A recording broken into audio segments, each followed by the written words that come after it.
Who is the true Spider-Man? Oh no! It's I've been Beetlejuice! unmasked! It's Beetlejuice! Dan. I've been unmasked. Oh well, guess we better start the review. This is our review of the Amazing Spider-Man. As you can see, yes, I have a jacket themed to the new costume from the movie. In case that doesn't already tell you my thoughts on the movie, let's get right into it. Wesley, did you like it? I did. You did. So did I. Did you like it a lot? I liked it a lot. I liked it a lot too. Okay, Wesley, what did you think of the overall story? Thought the story was great. It was great. Yeah, a little similar. A little similar to I like seeing to Peter this, Parker. I do Learning too. about his life and I thought it was very interesting. Same old origin story. All know and love. Kid gets bit by radioactive spider. Uncle Ben dies. And he becomes Spider-Man and sets out to save the city from a villain that seems to have a split personality. Mm-hmm. This time it's Dr. Connors. Kurt Connors, aka the Lizard. Whereas the last film, what was? Can you remind us first, Wesley? Who was The third film? the last film? The last film, as in the Spider-Man first film. 3? Spider-Man 1. Oh, Spider-Man 1 was Green Goblin. Green Goblin. Who played the Green Goblin again? That was... don't tell me. Okay, tell me. Starts with a W, Wesley. He was in Platoon. Boondock Saints. Give me the last name. Last name starts with a D. Give me the first name.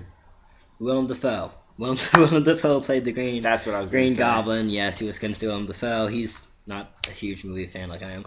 Anyway, so yeah, overall story, very similar. In fact, same exact story as the first Spider-Man film. But everything, in my opinion, that they did in the first Spider-Man film, they did in this one, only better. Tons better. Speaking of which, let's get right into the characters. What did you think of Uncle Ben, Wesley? But Uncle AKA Ben Martin was... Sheen.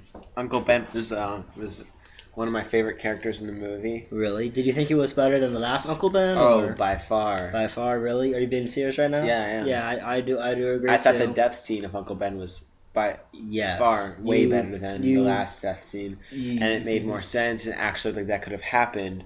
Whereas the first one, Spidey's fighting in this arena, leaves, and all of a sudden Uncle Ben's dead on the street because some guy took the money. I mean... And they barely even explain how he died in the Exactly. first film. And this It's one, found out he's later. like, you know... You see it. He You actually see it. They screw him over with the 2 cents, which happens all the time at gas stations, you know. Mhm. And then you know, why would I try to save you? And then all of a sudden, you know, the gun. The only thing is, why would Uncle Ben was being a moron. why would That's why Uncle he Ben died. go for the gun? This is his own fault. It's his own fault. The guy's running, trying to escape. He falls. His gun falls down. Uncle Ben's like, "All right, come to save the day," and bam, just dead. Well, it seemed like an accident, to be honest. But at the same time, you have to admit, Andrew Garfield does make for a better crier than Tobey Maguire does. He's much more believable in his role, and I think Uncle Ben showed a lot more sympathy and was a lot more likable than the past Uncle Ben. Not saying anything bad about Cliff Robertson's portrayal. He was just as good. I just thought that Martin Sheen was a little bit better and definitely played a bigger role in the film, it seemed like. He seemed to be in the film more as well. What about Aunt May? What did you think about Aunt May in this one, Leslie? Aunt May, played by Sally Sally Fields. She was. I liked her. I thought I can't. Stronger than the last Aunt May? You know, or I no? can't even really remember the last Aunt May, so I guess she was stronger. I'll always have a soft spot in my heart for the last Aunt May. I did. I mean, she I was will. more of like a grandma. Sally She Field was- is more like. She's more true to the comics, True, yeah. which is true for most of the characters in this movie. They're more true to the comic book characters than the last Spider-Man Sam Raimi series was. But I always have a soft spot in my heart for the old Aunt May. But this Aunt May is definitely better and more true to the comics. So thumbs up for me. Great job, Sally Field. Impressed us again. What about Gwen Stacy, Wesley? Do you think she was a better love interest than? Sorry. What is that? I love Gwen Stacy. So did you think she was better than? But I have to say, I love Kirsten Dunst more. You like Kirsten Dunst better. Interesting. That's going against what a lot of other critics are saying. I had the biggest crush on Kirsten Kirsten Dunst Dunst. when that movie came out. And she's definitely the a whole hottie. Spider-Man kissing scene. Nothing. Spider-Man was like my childhood. I played Spider-Man 2 on the Xbox. I love Spider-Man. So the fact that Kirsten Dunst was just the beautiful Mary Jane. I always have a soft spot for her. I'm sorry. Mary Jane was good. She was a great love interest, but I honestly think Gwen Stacy was better because she can actually hold her own, and I feel like the love connection between her and Peter was much more real and believable than the love interest between Tobey Maguire and Kirsten. So Kirsten did a great job for the time being. I just think that Gwen Stacy, while she's not playing Mary Jane, I still think that Emma Stone did a better job, and Gwen Stacy made for a better love interest. And it's more true to the comics, so of course that automatically gets a thumbs up for me, because yay for saying true to the comics. So yeah, that was Gwen Stacy. Did you like Gwen Stacy though? You liked her? I liked her. You did? Yeah. Did you like how she was able to hold her own a little bit and wasn't like the damsel in distress at all? Yeah. She was an interesting new take on the love interest, which you don't usually get to see these days. So that was neat. It's a different take. What now for the lizard, Kurt Connors? What did you think of him? Didn't like him? Sorry, just threw up a little bit. You didn't like him? I'll take that as you didn't like him. Hey, I entertaining in the beginning, got a little old after a while. I'm gonna be honest with you. Not a big fan of the Lizard. Lizard was a good villain, definitely better than Venom and Sandman in Part 3. Definitely more memorable than those two characters are.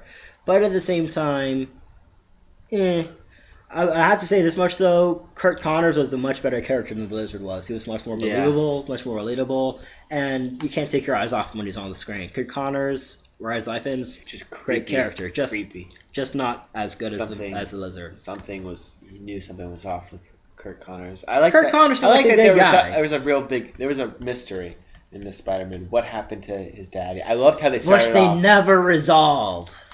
Yes, that was the one big. We'll get to the negatives later, though. Right now, let's move on to the question everybody's been wondering: what did you think about Andrew Garfield as Spider-Man and Peter Parker? Well, what else is there to say? He was perfect. I agree. He was definitely a lot better than And the Teen Choice Awards were just on, and he should have won that. He should have won for Best Movie Star of the Summer, I believe it was. He got nominated, but didn't win, which is a shame. But yes, he was very true to the comics. He was very relatable, very believable. You come out of the movie feeling connected to Peter Parker, which I can't say about any of the other Spider-Man films thus far. He also did a lot of his own stunts, even when he wasn't on the screen. He worked directly with the stunt people that were playing him. So he was always on the screen no matter what, pretty much. It was great. Love him. What did you think about the 3D, Wesley?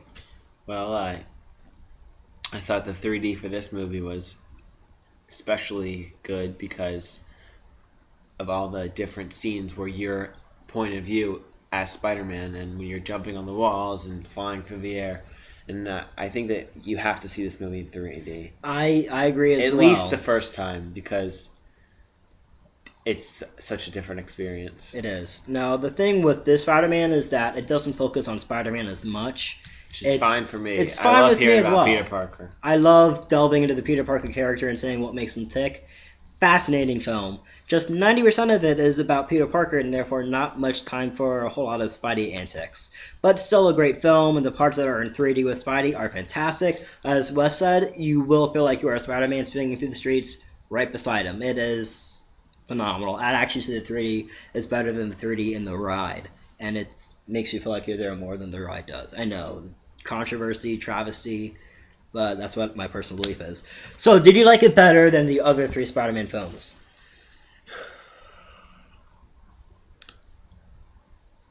I mean, it's hard to judge one movie against 3 films. I'm going to say I did.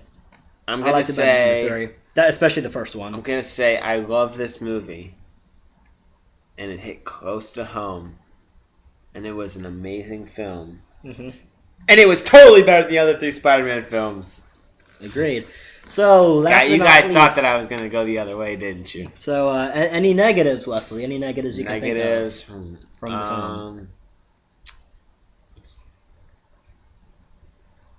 I would have to say negatives are...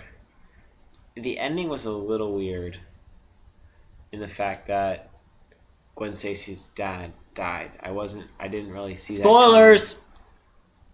Sorry, guys. I didn't brief him about the whole spoiler thing. We'll but put yes, we'll put that in the info Major. section. there were at these that spoilers. 10 minutes. I am so sorry, guys. I did not know he was going to go and just rip open a spoiler can for you guys. So yeah, If you haven't seen the movie by now, see it. see it. See it. For me, the negatives, it's a little slow at times. The soundtrack isn't as good as it could be, but still overall a very strong film. I like that it's very different. It's definitely a lot darker than the other Spider-Man films are. I personally loved it. I give it 3 out of 5 out of 10. I would give it 9.5. Actually, yeah, 9. Just a strong 9. You, Wesley? Out of 5? Out of 5, I gave it a 4 full price. Okay. Oh, I mean, I meant 4 as well. My bad. I blanked. Go on. Mhm. So 4 out of 5 for me. 9 out of 10. Wesley? 4 out of 5. And out of 10? I'm gonna say 8.5. 8.5. Interesting. Well, anyway, so as you can see, 2 Spider-Man fans here. We both really love the film. I don't understand why critics are hating on it, but either way, I think we both highly recommend it, wouldn't you? Wouldn't we? Yeah, we definitely would. So there you go. Huffman Bros. Do indeed know. And Ghost of the Dark Knight. And Spider-Man. Spider-Man first, then Dark Knight. Dark Knight. See it, don't see it, wait for it on DVD. Wasn't a huge fan of that, but that's for a totally different review, Wesley. But yeah, anyways, thank you for listening. Thank you for watching. We hope you enjoyed it. And we'll see you next time At the movies! Your friendly neighborhood reviewers, we're out. Yes, what he